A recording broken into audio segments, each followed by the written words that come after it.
far west Texas, the Trans-Pecos, an area of mountains, grasslands, desert, a region of extremes. You stand at the foot of the Davis Mountains, breathing in the cool, clear air and looking up at the green woodlands of oak, juniper, and pine. Within minutes, you are passing across the vast and beautiful grasslands of the Marathon Basin. Down you go, past old mining towns and hillsides of brush and cactus. The air is warmer here, the sky bluer. Soon you are looking into the cradle of the Rio Grande. The Chihuahuan Desert surrounds you. The Trans-Pecos region occupies nearly 20 million acres in the extreme western part of Texas. Its borders consist of the Pecos River Basin to the east, the Texas-New Mexico border to the north, and the Rio Grande River to the west and south. The montane areas where we have mountains that get more rainfall develop large coniferous forests, mixed oak forests. Then there are the grasslands that get considerably more rains than the desert but less than the montane areas. And then the desert itself, which lies below us to the south and actually in all directions from here. So it's very rich in numbers of species, and I would say has perhaps 3,000 species. Perhaps half of the plants in Texas occur in the Trans-Pecos.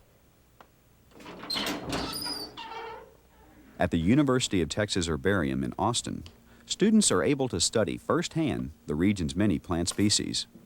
A natural laboratory of incredible diversity, the Trans-Pecos has drawn the attention of botanists and naturalists since the turn of the century. Throughout the early 1900s, plant collectors launched expeditions into this isolated area, amassing thousands of samples of newly discovered plant species. These extensive collections continue to provide an important foundation for today's research on the plant life of far west Texas. Probably the individual who's accumulated the largest number of collections have been Dr. Barton Warnock at Sul Ross University, and his collections largely date between 1930 and 1970. Well, I haven't found anything yet that I haven't collected. That means that I ought to know every plant here that you're looking at. I know at least the genus name, and that's enough for me. You know what I usually say about identifying plants and using their scientific name? If you can put the plant in the plant family, you're good.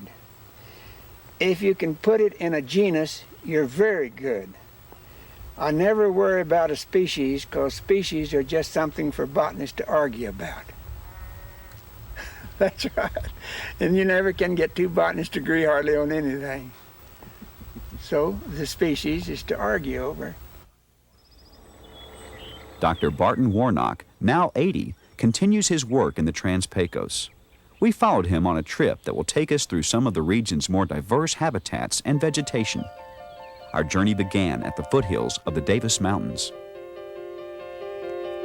The mountains are an area of woodlands, dominated by gray and emery oaks, the rough-skin alligator junipers, and pinon pines. Rainfall is plentiful during the months of July through September, causing the peaks to almost disappear at times behind a shroud of mist and clouds.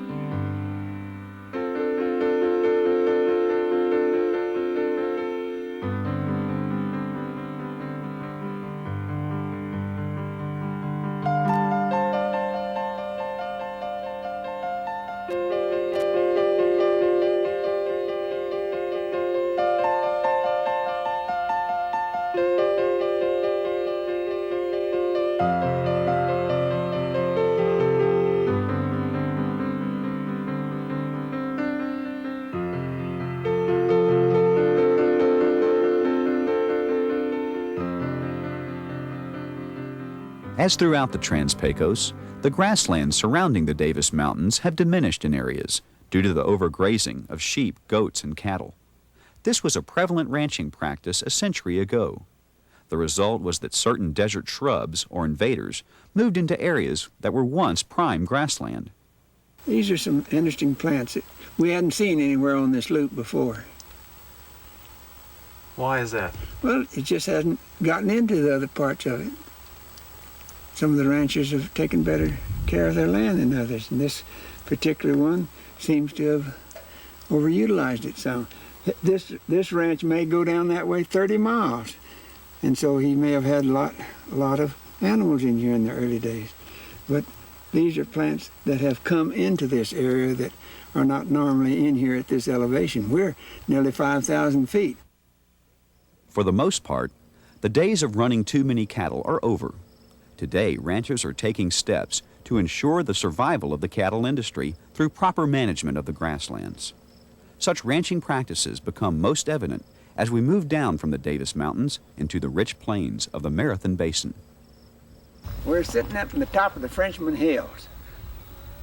And the Frenchman Hills are some of the most interesting of the country. We've got the Chinatis back over here with a cap on it. We've got Mexico showing up back over in here. This is a great place. These rolling hills, it sure is nice. I like the grassland because it's so unique out here. We have so much of it. And I like it because I can see so much further. I can see a long way when I'm in grassland. Trees don't bother me. So that makes it awful important. And then I like the many different shades and colors of the grasses. When they're headed out, you get all kind of colors. You have orange anthers, blue anthers, and red anthers, and yellow anthers, and that's the male part of the flower.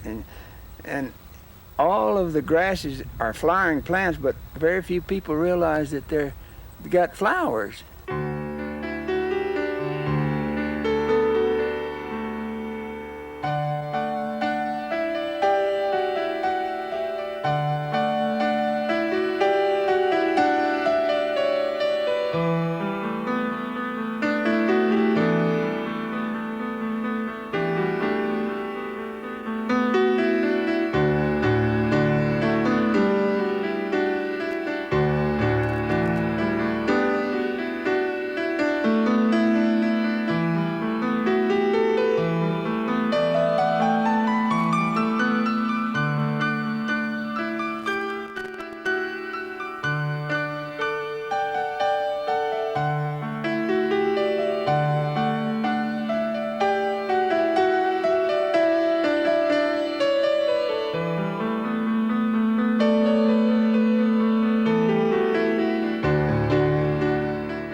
A jumbo over there, well, over there on that other side. I told you they got about twice as big. Let's look at old big jumbo. There was a big jumbo grasshopper spitting tobacco juice on my fingertips. Can you see him? Ah, he's a beauty, but if I don't hold him, he'll jump off. Can you get him? A lubber, they call them. But he spit tobacco juice on me. It looks like tobacco juice anyway. Have you got a good picture of him? See that red in there? Sit up there, boy. He doesn't have any wings. He's just a jumper. That's something, isn't it? Sitting up there riding on my hand, you old critter. Messed all over me. Hope you didn't get that.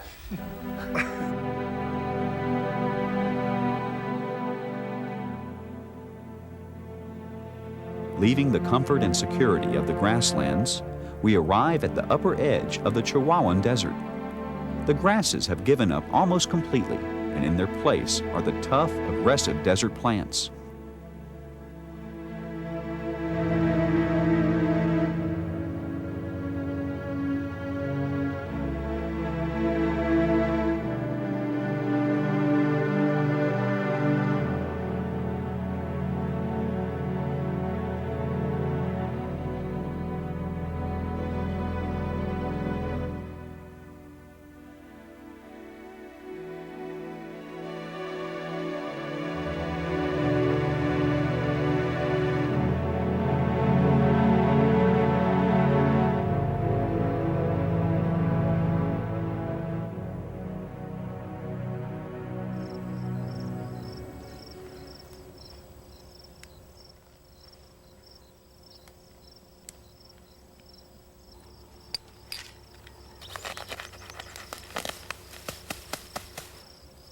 The Trans-Pecos is changing.